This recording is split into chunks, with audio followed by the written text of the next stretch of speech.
కాంట్రాక్టర్లు మరి ఈ రకంగా తీసుకున్నప్పుడు వాళ్ళ మీద ఎందుకు చర్యలు తీసుకోలేదు? సంధ్యా రెడ్డి గారు ఒక్క సెకండ్ రైట్. అది రాజకీయ బీఆర్ఎస్ కాంగ్రెస్ బీజేపీ దగ్గర పొలిటికల్ వార్ అనేది ఎట్లా ఉంటుంది. ఇక్కడ స్టేట్ క్వశ్చన్, ఆయకట్టు పెరిగిందా లేదా, దిగుబడి వచ్చిందా లేదా, ఆ ప్రాజెక్టు వల్ల లాభమా నష్టమా, ఈ 3 యాంగిల్ చెప్పండి టెక్నికల్గా. ఈ ఆస్పెక్ట్గా ఒక ఇంజనీర్గా నేను చెప్తున్నాను. ఎస్, ఈ ప్రాణాయత చేవెళ్ళ ఏదైతే ఉన్నదో అది ఫస్ట్ కంప్లీట్ చేయగలిగితే దాని మీద ఆయకట్టు ఈ రోజు వరకు వస్తుండే. ఈరోజు 38,000 కోట్లు, ఇది 90,000 కోట్లు అనేది ఒక సబ్జెక్టు. ఈ 90,000 కోట్లు ఎందుకు, 60,000 కోట్ల డిఫరెన్స్ అంటే చాలా పెద్ద పెద్ద రాష్ట్రానికి ఒక గుదిబండ అన్నట్టు నా ఫీలింగ్. ఎస్, ఈ గుదిబండ ఎందుకు వచ్చింది అనే దానికి నాకుండే టెక్నికల్ అంశాలు మీకు చెప్తాను. ఎస్, ఒక్క నిమిషం. ఇది ప్రాణాయత చేవల నుంచి 65 కిలోమీటర్లు తవ్వారండి. ఇది ఎల్లంపల్లి రిజర్వాయర్. అంటే ఇక్కడికి వెళ్ళి వచ్చినా ఎల్లంపల్లికే రావాలి. మేడిగడ్డ 100 కిలోమీటర్లు కిందికి పోయినాక కూడా మేడిగడ్డకి వెళ్ళి అన్నారం సుందిల మళ్ళీ ఇందులోకి రావాలి. అంటే నీకు ఫండమెంటల్గా ఈ 40 కిలోమీటర్లు కంప్లీట్ చేసి ఇది కంప్లీట్ చేస్తే 3 నుంచి 4 వేలు. అది కాంగ్రెస్ వాళ్ళు 100% తప్పు. ఆ రోజే ఈ ప్రాజెక్టు కంప్లీట్ అయితే ఈ కాళేశ్వరం అనే మాటనే లేకుంటుండే. ఈ కాళేశ్వరంకి ఒక ఛాన్స్ ఇచ్చినట్టు అయింది కాళేశ్వరం. నేను చెప్తున్నాను 100% ఆయకట్టు కావాలి. వీళ్ళు 18,25,000 ఎకరాలు అనేది కమిట్మెంట్ చేశారు. అయితే ఆయకట్టు లేదు, నీకు అమౌంట్ జనరేట్ కాదు. నీకు మొత్తం అప్పుతోటి కూడుకున్న కాళేశ్వరం కాబట్టి 80,000 కోట్లైనా చాలా పెద్ద అమౌంట్ గుద్దిబండ కాబట్టి వీరు ఆయకట్టుకు 1,00,000 ఎకరాల కంటే ఈ రోజు వరకు మించలేదు. ఎందుకు మించలేదు అనేది నేను దానికి కూడా రీజనింగ్ ఇస్తాను. మల్లన్న సాగర్ కింద ఒక 6 లక్షల ఎకరాలండి. 6 లక్షల ప్యాకేజ్ 12 అనేది ఒక ఎగ్జాంపుల్ ఇస్తాను. 1,200 ఎకరాలు కావాలి. 1,200 ఎకరాలు అయితే 1,200 ఎకరాలు ల్యాండ్ ఎక్వేషన్ కాలువలకు ఆయకట్టుకు కావాలి. 1,200 ఎకరాలకు ల్యాండ్ ఎక్వేషన్ సబ్మిట్ చేసి 3 సంవత్సరాలు అయింది డిపార్ట్మెంట్. దానికి డబ్బులు ఇస్తలేరు గవర్నమెంట్. కాలువలకు ల్యాండ్ ఎక్వేషన్ డబ్బులు ఇయ్యరు. రైతులకు 1,50,000 రూపాయలు డిపాజిట్ చేశారు కోర్టులో. 1,50,000 రూపాయలు ఎకరంకు ఎవడిస్తాడు? 1,50,000 నుంచి 4 లక్షలు. వాళ్ళు అడిగింది 11 లక్షలు. 11 లక్షలు అంటే యాజ్ పర్ మినిమం 10 నుంచి 12 లక్షలు. ఒక ఇష్యూ చెప్తాను మీకు, ఒకటి ఎగ్జాంపుల్ చెప్తాను. 1,200 ఎకరాలకు 10 లక్షల ఎకరాల 11 లక్షలకైనా వాళ్ళు యాక్సెప్ట్ అయ్యారు. ఈ రోజు వరకు కూడా వాళ్ళకి పేమెంట్ లేకపోతే, ఎవరైనా ఆయకట్టుకు పేమెంట్ లేకపోతే లోపలికి ఎవరు రానిస్తారండి కెనాల్స్? ఒక్క నిమిషం. కాంట్రాక్టర్స్ కూడా అలాట్మెంట్ అయింది, వాళ్ళ మిషన్స్ ఐడీలు ఉన్నాయి. తర్వాత వాళ్ళకు ల్యాండ్ ఎక్వేషన్కి ఈ రోజు వరకు డబ్బులు ఇవ్వలేదు. 1,200 ఎకరాలకు 10 లక్షల లెక్క.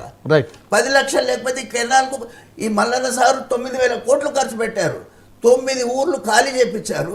9,000 కోట్లు ఖర్చు పెట్టారు. ఇది ఉండండి, 80-50 టీఎంసీ వాటర్ అంటే నిజాం సాగర్ ఎస్ఆర్ఎస్పి కంటే 50% ఆఫ్ ది, అంటే ఒక ఆర్టిఫిషియల్ తోటి 50% ఆఫ్ ఎస్ఆర్ఎస్పి కెపాసిటీ పెట్టుకొని 6 లక్షల ఎకరాలకు ఉండి మీరు 1,00,000 ఎకరాలకు 10 లక్షల రూపాయల ఎకరంకి ఎందుకు ఇవ్వలేకపోతున్నారు? మరి 90,000 కోట్లు ఖర్చు పెట్టి ₹1 రెవెన్యూ 1,00,000 తోటి ఎందుకు ఇస్తున్నారు? ల్యాండ్ ఎక్వేషన్ ఉండండి. కెనాల్స్ అనేది జీరో ఫోకసింగ్. 13,000 కోట్ల రూపాయలు ఈఎంఐ కడుతున్నప్పుడు రైతులకు 13 జిల్లాలకు ఇస్తామని మీరు ప్రామిస్ చేసినప్పుడు ఒక్క జిల్లాకి ఎందుకు ఇవ్వలేదు? ఫస్ట్ ఆయకట్టు లేకుంటే ఈ 90,000 కోట్లు ఎక్కడికి కడతారు? నేనేమంటున్నా సార్ అంటే, మీరు మేడిగడ్డ నుంచి ప్రారంభమైన కాళేశ్వరం అది వేస్ట్ అండి. మేడిగడ్డ మీద ఆయకట్టు లేదు, అన్నారం ఆయకట్టు లేదు, సుందిలకు ఆయకట్టు లేదు. ఆయకట్టుగా ఎల్లంపల్లికి వస్తాయండి. ఈ వాటర్ అంతా తీసి ఇక్కడ దాకా జీరో ఆయకట్టు. ఇక్కడ నుంచి మళ్ళీ ఎల్లంపల్లి మిడ్మానేర్ దాకా జీరో ఆయకట్టు. అంటే 100 కిలోమీటర్ల దాకా ఆయకట్టు లేదు. మీకు ఆయకట్టు స్టార్ట్ అయ్యేది మిడ్మానేర్ నుంచి. ఆ మిడ్మానేర్ నుంచి అదొక ప్యాకేజ్ 9 అనేది ఉన్నది. అది 83,000 ఆయకట్టు అండి, 83,000 ఎకరాలు. తర్వాత ప్యాకేజ్ 10 40,000 ఎకరాలు. ప్యాకేజ్ 11 1,10,000 ఎకరాలు. ప్యాకేజ్ 12 1,25,000 ఎకరాలు. ప్యాకేజ్ 13 40,000. ప్యాకేజ్ 18 1,10,000 ఎకరాలు. కొండపోచమ్మ 2,80,000 ఎకరాలు. మరి ఈరోజు మీరు ఫోకసింగ్ లేక 30 టీఎంస్ అని పెట్టారు. అది 30 టీఎంస్ అవసరం లేదు, వాటర్ అవసరం లేదు. ఇప్పుడు దానికి 30,000. మీరు అన్నట్టుగా మిడిమానర్ నుంచి రంగనాయక సాగరు, సిద్దిపేట, మల్లన్న సాగరు, సూర్యాపేట, రకరకాల చేవల అంతవరకు మొత్తం వెళ్ళింది. వాటర్ వెళ్ళింది కదా. ఏం వాటర్ వెళ్ళి తాగేతందుక ఎండకు ఎవాపరేషన్ కాదు అంటే మీరు ఒక బేసిన్లో వాటర్ తీసుకొని కాలువలు లేకుండా చెరువులు నింపారండి, నడి ఎండాకాలంలో చెరువులు నింపారు, మొత్తలు పడుతున్నాయి. ఇట్ ఈస్ టోటలీ ఏడ్స్టోన్కి కళ్ళు తుడుస్తారంటారు చూడండి. అసలు కెనాల్ అనేది అది మన ప్రాజెక్ట్ రిపోర్ట్లో చెరువు నింపుదామనేది లేదు. ఇప్పుడు చేసేది కొత్త ఆయకట్టు, అది ఆల్రెడీ చెరువులు నింపేది ఆయకట్టు ఆల్రెడీ. కానీ తెలంగాణ వచ్చిన తర్వాత ఇదే కాళేశ్వరం ద్వారా వరి ధాన్యం దిగుబడి పెరిగింది. 100% రాంగ్ అండి, తప్ప ఇది 200% కాళేశ్వరం మీద రాంగండి. ఓన్లీ 1,00,000 ఎకరాలు కూడా కాలేదు ఇప్పటికీ. ఇప్పుడు వాళ్ళు ఎస్ఆర్ఎస్పి మీద 13 లక్షల ఎకరాలు ఇవాళ భోజనం చేస్తున్నారంటే ఎస్ఆర్ఎస్పి తోటి భోజనం చేస్తారు నార్త్ ఇండియా, నార్త్ తెలంగాణ. తర్వాత ఫ్లడ్ ఫ్లో కెనాలు, తర్వాత ఉండండి ఎస్ఆర్ఎస్పి, ఇవన్నీ 15 లక్షల ఎకరాలతోటి ఈరోజు నిజాం సాగర్ అదో 2 లక్షలు. ఆ రోజు భోజనాలు కాకతీయ రాజులు వాళ్ళు చాలా ఒక దగ్గర 12 లక్షల ఎకరాలు గోదావరి మీద.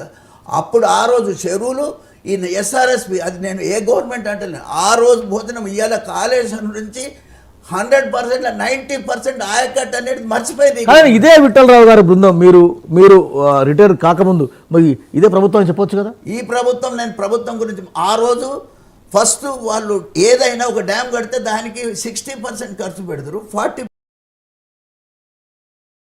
ఇప్పుడు కాలువలు అనేది లేదు, ఓన్లీ డ్యాములు నీళ్లు తప్పించి కాలువలు ఆయకట్టు పబ్లిక్ 13 జిల్లాలకు పంపింగే కదా లేదండి. 13 జిల్లాలకు ప్రామిస్ చేసింది. అందులో ఒక్క జిల్లాకి ఎక్కడన్నా వాటర్ ఇచ్చినట్టు చూపించండి. ఇది ఏ గవర్నమెంట్, నేను గవర్నమెంట్ గురించి మాట్లాడతలేను, ఒక ఇంజనీర్గా మాట్లాడుతున్నాను. తర్వాత నీకు అవసరం లేకుండా నీళ్లు 20,000 30,000. బాలాజీ గారు మీరు చుక్క నీళ్ళు ఇవ్వలేదా? మొన్నదాకా వరి దిగుబడి ఇంతగానో వరి దిగుబడి పెరిగితే అది కాళేశ్వరం పుణ్యమని మీరే ప్రచారం చేసుకున్నారు కదా. ఎంత తప్ప, ఎంత బోఫోర్సా అంటే ఏం చెప్తారు సార్? ఇప్పుడు ఏం లేదు సార్, నేను ఏమంటే కొన్ని అంశాలు మీరు వినండి, మీరు కొన్ని అంశాలు కొంతసేపు వింటే మీకు కూడా అర్థమవుతుంది.